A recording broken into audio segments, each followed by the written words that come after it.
ഈ Vellappally 1-ാം number state കാറിൽ ഇന്നലെ വന്നിറങ്ങിയപ്പോ BJP പേടിച്ചു. പിണറായി ഭക്തനാണെന്ന് വെള്ളാപ്പള്ളി പറഞ്ഞപ്പോ BJP പനിച്ച് വിറങ്ങലിച്ച് കിടപ്പിലായി. തള്ളിനും ഒരു പരിധിയില്ല. നമസ്കാരം. അപ്പോൾ എനിക്ക് ആദ്യമേ തന്നെ 2 ചോദ്യങ്ങളാണ് നിങ്ങളോട് ചോദിക്കാനുള്ളത്. അതായത് ചങ്ങനാശ്ശേരിയിലെ പോപ്പ് എന്നറിയപ്പെടുന്ന G. സുകുമാരൻ നായന്മാരുടെ എല്ലാം തന്തയാണ് എന്ന് പറഞ്ഞു കഴിഞ്ഞാൽ കേരള സമൂഹം അംഗീകരിക്കുമോ? അതുപോലെ തന്നെ രാഷ്ട്രീയ ഹിജഡ എന്ന് തന്നെ വിശേഷിപ്പിക്കാവുന്ന വെള്ളാപ്പള്ളി നടേശൻ കള്ളിനും ചക്കരയ്ക്കും ചെത്തുന്നവനാണ് എന്ന് അറിയാൻ പാടില്ലാത്ത ഒരു പാർട്ടിയാണോ BJP എന്നുള്ളതാണ്. ഇതെല്ലാം പറയാനുള്ള ഒരു കാരണം എന്ന് പറയുന്നത്, ഇന്നലെ പിണറായി വിജയന്റെ 1-ാം നമ്പർ സ്റ്റേറ്റ് കാറിൽ വെള്ളാപ്പള്ളി നടേശൻ വന്നിറങ്ങിയപ്പോ കേരളം ഞെട്ടി, BJP-ക്കാർ പേടിച്ചു. അതുപോലെ തന്നെ പിണറായി വിജയൻ ഒരു ഭക്തനാണ്, 2 തവണ ശബരിമല സന്ദർശിച്ചിട്ടുണ്ട് എന്നൊക്കെ പറഞ്ഞപ്പോ BJP പനിച്ച് വിറങ്ങലിച്ച് കിടപ്പിലായി എന്നൊക്കെയുള്ള സൈബർ പ്രചരണങ്ങളാണ് നടന്നുകൊണ്ടിരിക്കുന്നത്. അതിനൊപ്പം തന്നെ നമ്മളുടെ റിപ്പോർട്ടർ TVയിലെ അരുൺകുമാറും ഇന്ന് രാവിലെ മുതൽ ഇതേ കുഴലൂത്ത് നടത്തിക്കൊണ്ടിരിക്കുകയാണ്. സത്യത്തില് ഈ വെള്ളാപ്പള്ളി നടേശൻ എന്ന് പറയുന്നത് ആരാണ്? ഈ ഒരു മാന്യദേഹം പറയുന്ന ഇടത്തേക്ക് തന്നെയാണോ ഈ ഈഴവരെല്ലാം വോട്ട് ചെയ്യുന്നത് എന്നുള്ള ഒരു ചോദ്യം, അതാണ് എനിക്ക് ചോദിക്കാനുള്ളത്. ഇന്നലെ അത് വ്യക്തമായിട്ടുള്ള ഒരു അജണ്ടയായിരുന്നു. അതായത് KPMSന്റെ നേതാക്കൾ വരുന്നു, അതുപോലെ തന്നെ NSSന്റെ പ്രതിനിധി വരുന്നു, പിണറായിയുടെ കാറിൽ തന്നെ വെള്ളാപ്പള്ളി നടേശൻ വന്നിറങ്ങുന്നു. ഇതെല്ലാം കഴിഞ്ഞ് ഹിന്ദു മഹാസമ്മേളനം നടന്ന പോലത്തെ ഒരു പ്രതീതി സൈബർ ഇടങ്ങളിൽ ഇതെല്ലാം ആഘോഷിച്ചുകൊണ്ടിരിക്കുന്നു. എന്തോ നേടിയ പോലെ. കേരളത്തിലെ ജനങ്ങളെല്ലാം ബോധവാന്മാരാണ്. അവർക്ക് എങ്ങോട്ടേക്കാണ് വോട്ട് കുത്തേണ്ടത് എന്നുള്ളത് വ്യക്തമായിട്ട് അറിയാം. മാത്രമല്ല, ഈ ഹിന്ദുക്കളുടെ തന്ത ചമയുന്ന കുറെ സാമുദായിക നേതാക്കൾ പറഞ്ഞാൽ അത് ഒരിക്കലും കേരളത്തിലെ ഹിന്ദു സമൂഹം എന്ന് പറയുന്നത് അംഗീകരിക്കില്ല.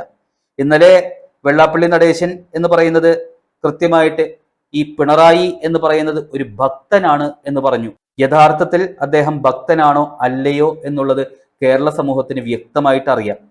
പിന്നെ അടുത്ത ഒരു കാര്യം എന്ന് പറയുന്നത്, ഒരു ഭക്ത സംഗമം എന്ന് പറഞ്ഞിട്ട് മുഴുനീള രാഷ്ട്രീയ പ്രസംഗം നടത്തിയ പിണറായി, അദ്ദേഹം ഏറ്റവും കൂടുതൽ സമയം ഉപയോഗിച്ചത് അയ്യപ്പന് വേണ്ടി നിലകൊണ്ട, അയ്യപ്പന്റെ ആ ആചാരങ്ങൾ സംരക്ഷിക്കുന്നതിന് വേണ്ടി തല്ലും കുത്തും ചവിട്ടും എല്ലാം കൊണ്ട ഭക്തരെ കപട ഭക്തർ എന്ന് വിളിക്കാനാണ് ഏറ്റവും കൂടുതൽ സമയം ചെലവഴിച്ചത്.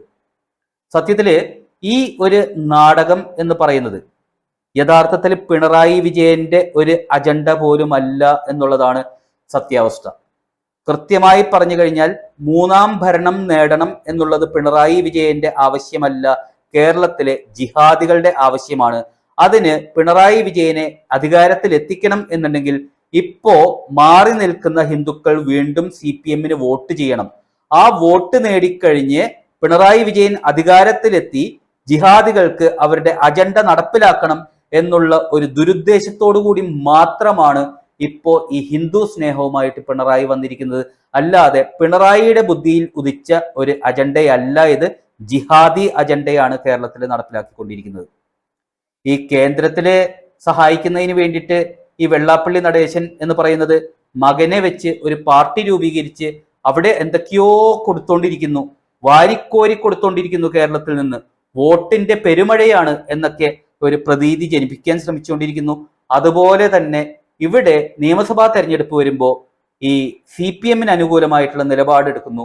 ഇതെല്ലാം അദ്ദേഹത്തിന്റെ ഈ അഴിമതി എന്ന് പറയുന്നത്, ചെയ്ത കൊള്ളരുതായ്മകൾ എന്ന് പറയുന്നത്, അതിൽ നിന്ന് രക്ഷ നേടാനുള്ള ഒരു മാർഗം മാത്രമാണ്, അദ്ദേഹത്തിന്റെ ഗതികേടാണ് എന്ന് മനസ്സിലാക്കാത്ത കേരളത്തിലെ ഒരു വ്യക്തി, അത് അടിമകൾ മാത്രമായിരിക്കും, രാഷ്ട്രീയ അടിമകൾ എന്ന് പറയുന്നത്. അപ്പൊ സത്യത്തില് ഇവിടെ ഒന്നും സംഭവിച്ചിട്ടില്ല.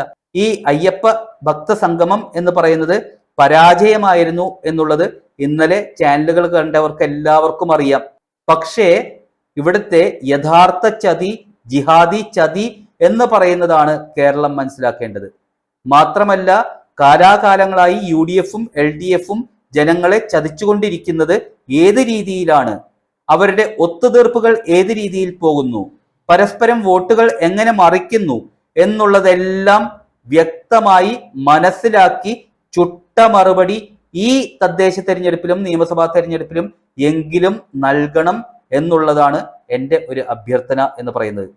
കാരണം വെള്ളാപ്പള്ളിയുടെ ചതി വ്യക്തമായിട്ടറിയാം. ലോക്സഭാ തെരഞ്ഞെടുപ്പ് വന്നപ്പോൾ ആറ്റിങ്ങൽ, ട്രിവാൻഡ്രം, ആലപ്പുഴ മണ്ഡലങ്ങളിൽ SNDPയെ ഇറക്കി എന്നാണ് അദ്ദേഹം അവകാശപ്പെട്ടത്.